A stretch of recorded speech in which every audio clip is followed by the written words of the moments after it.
Honourable CM గౌరవనీయులు రేవంత్ రెడ్డి గారి సందేశం. మూడు రంగుల జెండా బట్టి సింగమోలే కదిలినాడు ఒక్కరో కాంగ్రెస్ సూర్యుడు మన రేవంత్ అన్న నిగ్గదీసి అడిగే మునగాడు. వీడు భూమిన వానైతాడు బీద సాదల ధైర్యం వీడు దొంగ దొరల భరతం పడతాడు. మన రేవంత్ అన్న పేద ఇంటికి పండుగ తెస్తాడు. సోనియమ్మ దివెనతోని రాహులన్న సైనికుడయ్యి పెద్ద కొడుకై యుద్ధం చెయ్య సిద్ధమాయే రేవంత్ అన్న. మూడు రంగుల జెండా బట్టి సింగమోలే కదిలినాడు ఒక్కరో కాంగ్రెస్ సూర్యుడు మన రేవంత్ అన్న నిగ్గదీసి అడిగే మునగాడు.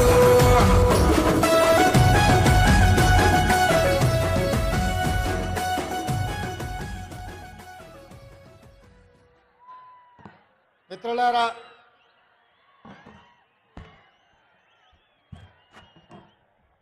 ఈరోజు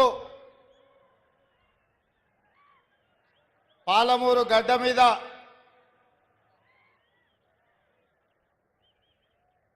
రైతు పండుగను మా రైతాంగ మిత్రులు వ్యవసాయ శాఖ మంత్రి గారు ఏర్పాటు చేస్తే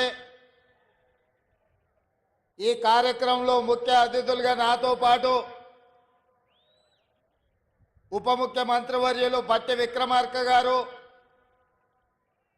పాలమూరు జిల్లా ఇన్ఛార్జ్ మంత్రివర్యులు దామోదర్ రాజ నరసింహ గారు,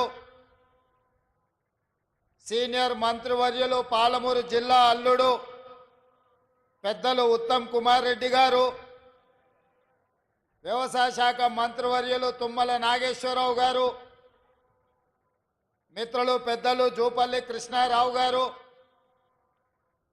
మిత్రులు పొన్నం ప్రభాకర్ గారు, సోదరుడు మీ అందరు అభిమానించే నాయకుడు కోమటిరెడ్డి వెంకటరెడ్డి గారు, అదేవిధంగా మా సోదరిమణి శ్రీమతి సీతక్క గారు,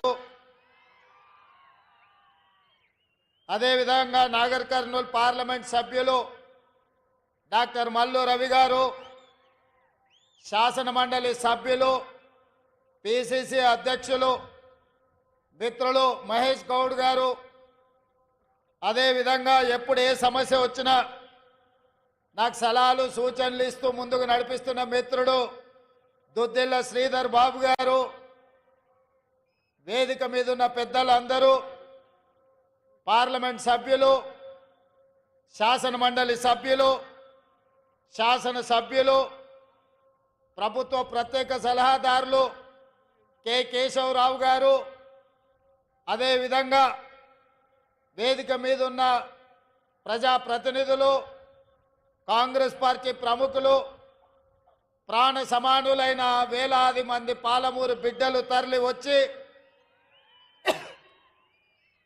ఈ పాలమూరు గడ్డ ఇది రైతుల వేదిక. ఈ రైతు పండుగలో వేలాదిగా తరలి వచ్చి ఈనాడు మేము సంతోషంగా ఉన్నాం. సంవత్సర పరిపాలనలో ఈ ప్రభుత్వం ప్రజాప్రభుత్వం 54,000 కోట్ల రూపాయలు రైతుల కోసం ఖర్చు పెట్టినందుకు తెలంగాణ రాష్ట్ర 4 కోట్ల రైతాంగానికి మీ ఆశీర్వాదంతో ఈరోజు రాష్ట్రానికి నాయకత్వం వహించిన నా తరఫున మొత్తం రైతాంగానికి సందేశం పంపించడానికి విచ్చేసి ఈ పండుగ ఇక్కడే కాదు తెలంగాణలో ఉన్న రైతు వేదికల దగ్గర లైవ్లో లక్షలాది మంది రైతులు ఈ పండుగ కార్యక్రమాన్ని పాలమూరు జిల్లాలో జరుగుతున్న ఈ ఉత్సవాన్ని ప్రత్యక్షంగా తిలకిస్తున్నారు. ఈ అన్ని ఏర్పాట్లు చేసిన తెలంగాణ చీఫ్ సెక్రటరీ గారు, వ్యవసాయ శాఖ అధికారులు, వివిధ రైతు వేదికలల్లో ఈ కార్యక్రమాన్ని నిర్వహిస్తున్న అధికారుల అందరికీ కూడా మనస్ఫూర్తిగా అభినందనలు తెలియజేస్తున్నా. మిత్రులారా, నవంబర్ 30, 2023కు ఈ దేశ రాజకీయాలలోనే ఒక గొప్ప ప్రాధాన్యత ఉన్నది. ఈ సందర్భంగా తెలంగాణ 4 కోట్ల ప్రజలకు నేను గుర్తు చేయదలుచుకున్నా. పోయిన సంవత్సరం నవంబరు 30 తారీఖు 2023 నాడు ఈ రాష్ట్రంలో ఉన్న దాదాపుగా 35,000 పోలింగ్ బూతులలో లక్షలాది మంది బారులు తీరి చీమల దండై దొరల గడీలను కుప్పగూల్చి ప్రజా ప్రభుత్వాన్ని తేవడానికి పోలింగ్ బూతుల్లో 92 లక్షల ఓట్లు కాంగ్రెస్ పార్టీకి సోనియమ్మ నాయకత్వానికి అండగా నిలబడి ఇవాళకి సరిగ్గా సంవత్సరం పూర్తి చేసుకున్నాం. మనస్ఫూర్తిగా మీకు అందరికీ ధన్యవాదాలు తెలియజేస్తున్నా. మీరందరూ పెద్ద ఎత్తున చప్పట్లతో మొదటి సంవత్సరం పూర్తి చేసుకున్న ఉత్సవాన్ని ఈ ప్రపంచానికి తెలియజేయాల్సిందిగా మీ అందరికీ విజ్ఞప్తి చేస్తున్నా. మిత్రులారా, నవంబర్ 30, 2023 నాడు ఏ ఉత్సాహంతో, ఏ అభిమానంతో, ఏ గుండె ధైర్యంతో ఈ పాలమూరు బిడ్డను ఆశీర్వదించాలని ఈ గడ్డంతా అండగా నిలబడి ఈ జిల్లా అంతా ఏకోన్ముఖమై ఎంతో కాలం నుంచి ఎదురు చూస్తున్న అవకాశం ఒక్కసారి వచ్చింది. దీన్ని జార విడుచుకోవద్దని మీరు అండగా నిలబడ్డ రోజు ఇవాళ. ఈ సందర్భంగా మీ ఎదురుగా నేను చెప్పదలుచుకున్నా.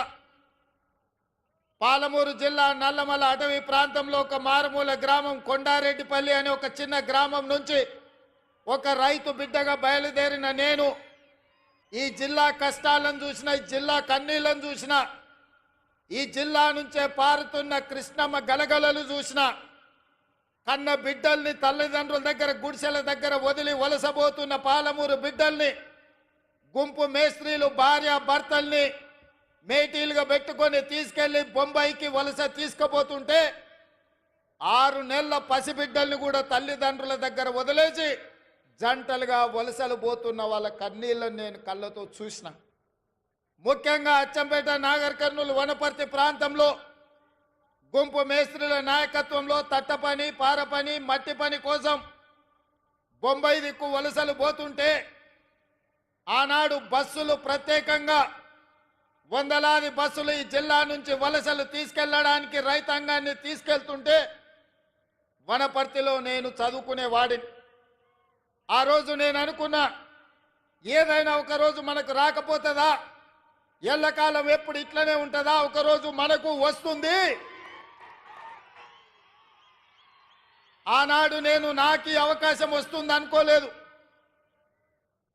మన పాలమూరు బిడ్డకు ఒకరోజు అవకాశం వస్తుంది. ఆ అవకాశాన్ని అందిపుచ్చుకొని ఈ జిల్లా వలసలను నిలువరించి ఈ జిల్లా బిడ్డల్ని సొంత ఊర్లో సొంత వ్యవసాయం, సొంత కుటుంబానికి దగ్గరగా ఉండి ఈ జిల్లాను ఆదుకోకపోతారా అని నేను ఎదురు చూసిన.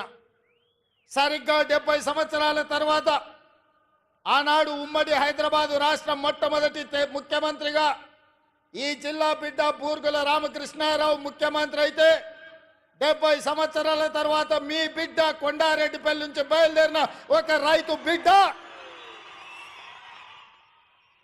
మీ అభిమానంతో ఈ తెలంగాణ రాష్ట్రానికి మళ్ళీ నాయకత్వం వచ్చే అవకాశం వచ్చింది. నా జన్మ ధన్యమైందని చెప్పి నేను ఈ సందర్భంగా తెలియజేస్తున్న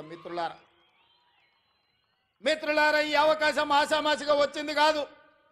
ఈ వచ్చిన అవకాశాన్ని అల్లరి చిల్లర పనుల కోసమో, అనవసరమైన ఖర్చుల కోసమో, ఆర్భాటపు ఏషాలు వేయడానికో కాదు. ఇదొక బాధ్యత. ఈ బాధ్యతను జవాబుదారీతనంతో నిర్వహించాల్సిన బాధ్యత నా మీద ఉన్నది. వేదిక మీద నా వయసంత అనుభవం ఉన్న కేశవరావు గారు ఉన్నారు. ఎంతో అనుభవజ్ఞులైన ఉత్తమ్ కుమార్ రెడ్డి గారు, తుమ్మల నాగేశ్వరరావు గారు, జూపల్లి కృష్ణారావు గారు, దామోదర్ రాజ్ నరసింహ గారు, చాలా సుదీర్ఘకాలం మంత్రులుగా వివిధ హోదాలు చేసిన వాళ్ళు ఉన్నా వాళ్ళందరూ పెద్ద మనసు చేసుకొని ఆనాడు ఎన్నికల్లోనే తోడుగా కాదు, ఈనాడు కూడా అండగా ఉన్న పొంగులేటి శ్రీనివాసరెడ్డి గారు ఈ వేదిక మీద ఉన్నారు. వాళ్ళందరూ కూడా వయసులో చిన్నవాడిని అయినా మీ అందరి ఆశీర్వాదం ఉండబట్టి పాలమూరు జిల్లాకు అవకాశాలు ఇవ్వాలని ఇవాళ తెలంగాణ రాష్ట్రానికి పెద్ద బాధ్యత అయిన ముఖ్యమంత్రి కుర్చే పాలమూరు బిడ్డలకు ఇచ్చిండ్రు. మనమందరం వారికి మనస్ఫూర్తిగా ధన్యవాదాలు తెలియజేయాల్సిన అవసరం ఉన్నది.